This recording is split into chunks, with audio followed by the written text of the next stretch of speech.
വേനൽക്കാലം ആരംഭിച്ചതോടെ ഒറ്റയാന്മാർ മൂന്നാറിലെ ജനവാസ മേഖലകളിൽ ഇറങ്ങി വിലസുന്നത് ആളുകൾക്ക് തലവേദനയാകുന്നു. വിരിക്കൊമ്പനും പടയപ്പിയുമൊക്കെയായിരുന്നു കഴിഞ്ഞ ദിവസങ്ങളിൽ പരാക്രമത്തിന് മുതിർന്നതെങ്കിൽ ഒറ്റക്കൊമ്പനും ജനവാസ മേഖലയിലേക്ക് എത്തിയതോടെ ആളുകളുടെ ജനജീവിതം കൂടുതൽ ദുസ്സഹമായിരിക്കുകയാണ്. കാട്ടുകൊമ്പന്മാരെ ഉൾവനത്തിലേക്ക് തുരത്തണമെന്നാണ് ഉയരുന്ന ആവശ്യം. മഴ മാറി വേനൽക്കാലം ആരംഭിച്ചതോടെ മുൻ വർഷത്തെയെന്ന പോലെ മൂന്നാർ മേഖലയിൽ കാട്ടാനശല്യം രൂക്ഷമാകുകയാണ്.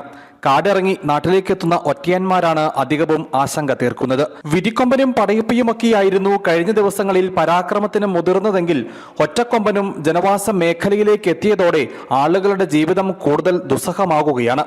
കല്ലാറിലുള്ള മൂന്നാർ പഞ്ചായത്തിന്റെ മാലിന്യ സംസ്കരണ കേന്ദ്രത്തിലെത്തിയ ഒറ്റക്കൊമ്പൻ പിന്നീട് നല്ലതണ്ണി ITD ഭാഗത്തുമെത്തി. കാട്ടാന ഇവിടെ കൃഷിനാശവും വരുത്തി.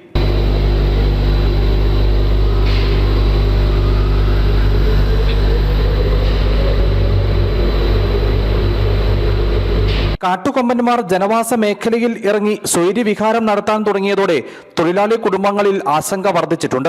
രാത്രികാലങ്ങളിൽ പുറത്തിറങ്ങാൻ ആളുകൾ ഭയക്കുന്നു. വീടുകൾക്ക് നേരെ കാട്ടാന ആക്രമണം ഉണ്ടാകുമോ എന്ന ഉൾഭയം എല്ലാവർക്കുമുണ്ട്. മുൻ വർഷങ്ങളിലും വേനൽക്കാലത്ത് കാട്ടാനകൾ കൂടുതലായി ജനവാസ മേഖലകളിലേക്ക് ഇറങ്ങുകയും ജനജീവിതം കൂടുതൽ ദുസ്സഹമാകുകയും ചെയ്തിരുന്നു. കാടിറങ്ങുന്ന കാട്ടുകൊമ്പന്മാരെ ഉൾവനത്തിലേക്ക് തുരത്തണമെന്നാണ് ആവശ്യം. ജനവാസ മേഖലകളിലേക്ക് എത്തുന്ന കാട്ടാനകൾ പ്രധാന റോഡുകളിലേക്കടക്കമെത്തി ഗതാഗത തടസ്സം സൃഷ്ടിക്കുന്ന സാഹചര്യവുമുണ്ട്. News bureau, Adimali.